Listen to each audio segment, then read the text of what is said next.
$2.000 de multa por hablar español en las calles de Estados Unidos, un general que desafía a Trump y suspende las deportaciones, o algunos estados que evitarán las expulsiones de migrantes. Son solo algunos de los ejemplos de la gran cantidad de desinformación que circula en redes sociales en medio de una agresiva campaña de arrestos y deportaciones.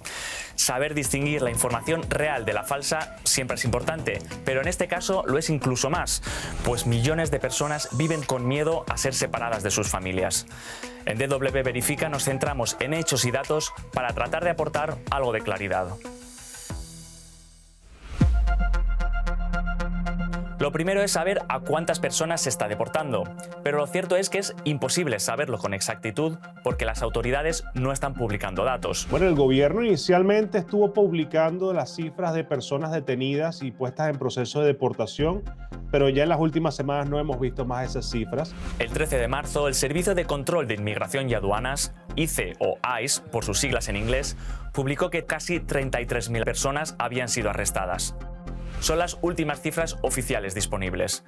Pero el 1 de abril, la revista Newsweek citaba fuentes del Departamento de Seguridad para afirmar que más de 113.000 personas habían sido arrestadas y que se habían producido más de 100.000 deportaciones. Esto querría decir, siguiendo esta cita y los datos de ICE, que en los primeros 50 días del gobierno de Trump hubo casi 33.000 arrestos, mientras que solo en los 20 días siguientes se produjeron 80.000 más.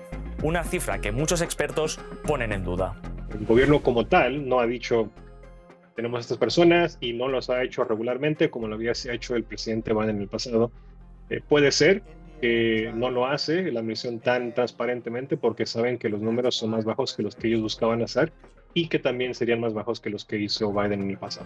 El Centro de Estudios Migration Policy Institute, que analiza e investiga las políticas migratorias en Estados Unidos, destaca tres tendencias desde la llegada de Trump. Primero, las llegadas a la frontera sur han caído con mucha fuerza.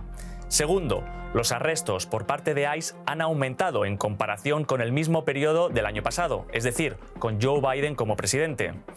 Aquí hay que explicar que esas detenciones ya no se realizan principalmente en la frontera, sino en el interior del país, lo que las hace más difíciles y caras para el gobierno.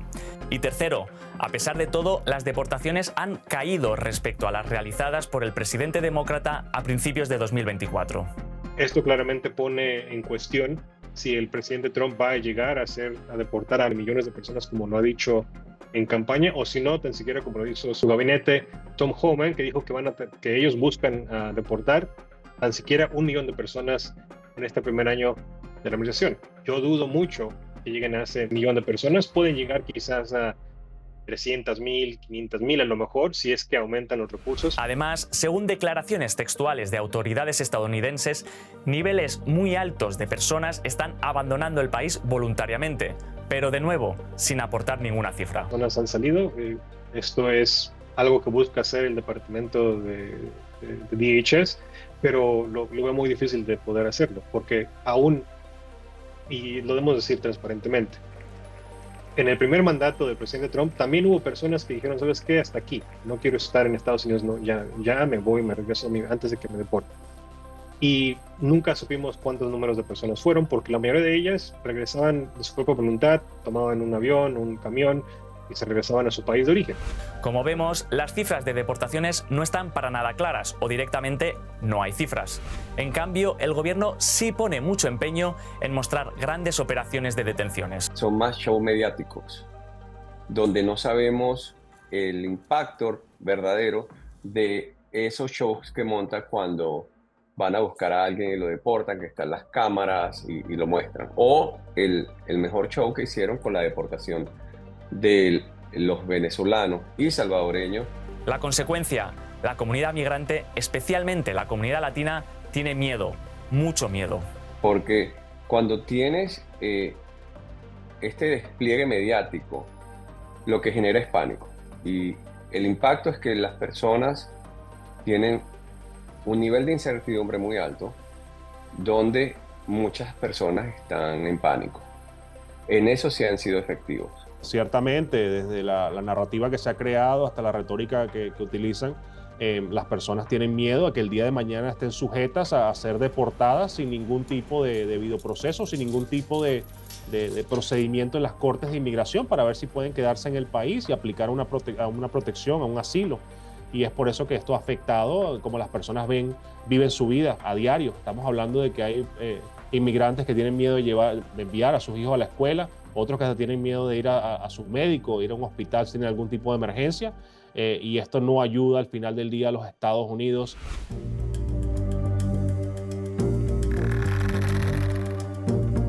A este contexto de miedo e incerteza se suman las redes sociales, por donde circula muchísima desinformación. Hemos identificado dos narrativas principales: mensajes y videos que prometen el fin de las deportaciones y otros que aumentan el miedo entre la comunidad migrante.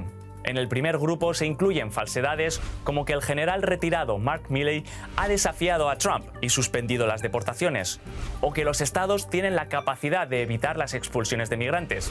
Pero no, pues se trata de una competencia del gobierno federal. Y del segundo grupo, el de las publicaciones que extienden el miedo, queríamos destacar 3 ejemplos. Hay muchos videos que aseguran que Trump ha prohibido que se hable español en espacios públicos. Algunos hablan de multas de $5.000, otros de $2.000 y otros de penas de cárcel. Este contenido se difunde por redes como Facebook o TikTok, y en ocasiones utilizando cuentas falsas que se hacen pasar por medios reconocidos, como Telemundo. Sin embargo, se trata de una información falsa.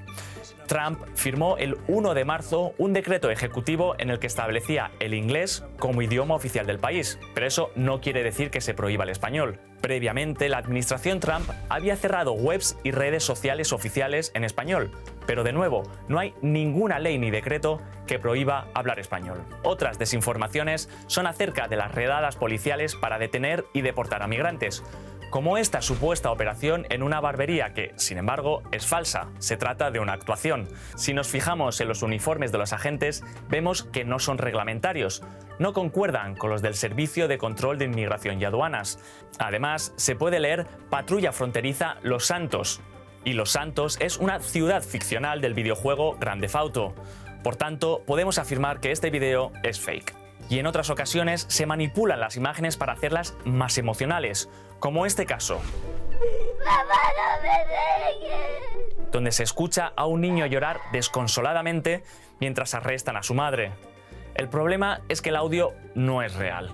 De hecho, se puede escuchar al mismo niño en otros supuestos videos de detenciones de migrantes.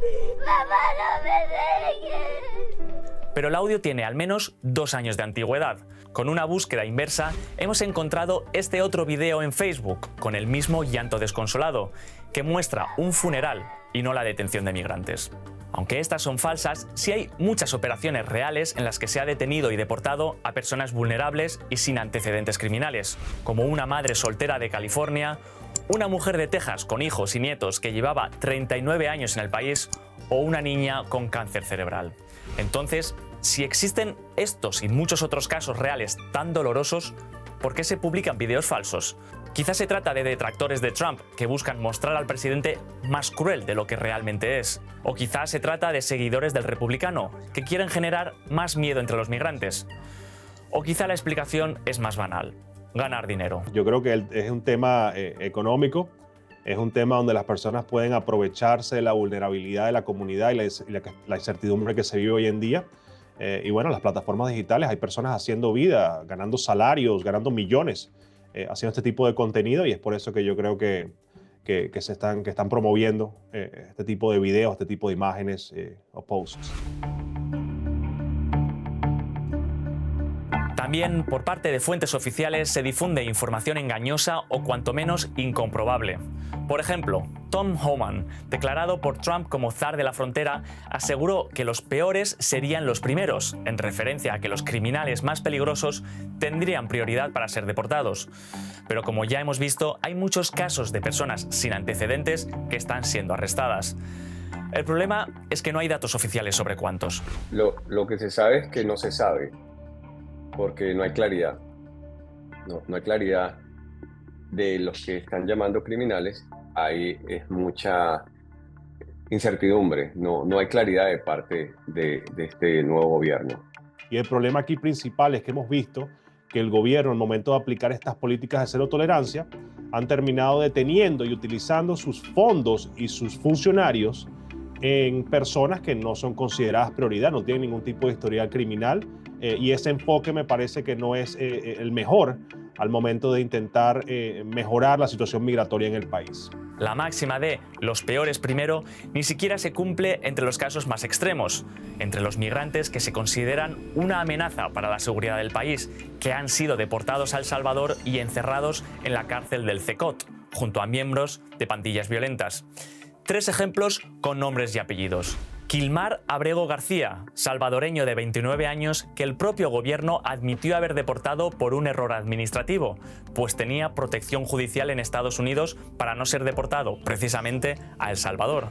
Andri José Hernández Romero, un venezolano de 31 años que trabajaba como maquillador, cuya familia dice que fue acusado de pertenecer a la organización criminal del Tren de Aragua solo por sus tatuajes. Incluso el influyente podcaster Joe Rogan, que apoyó a Trump en las elecciones, criticó su deportación.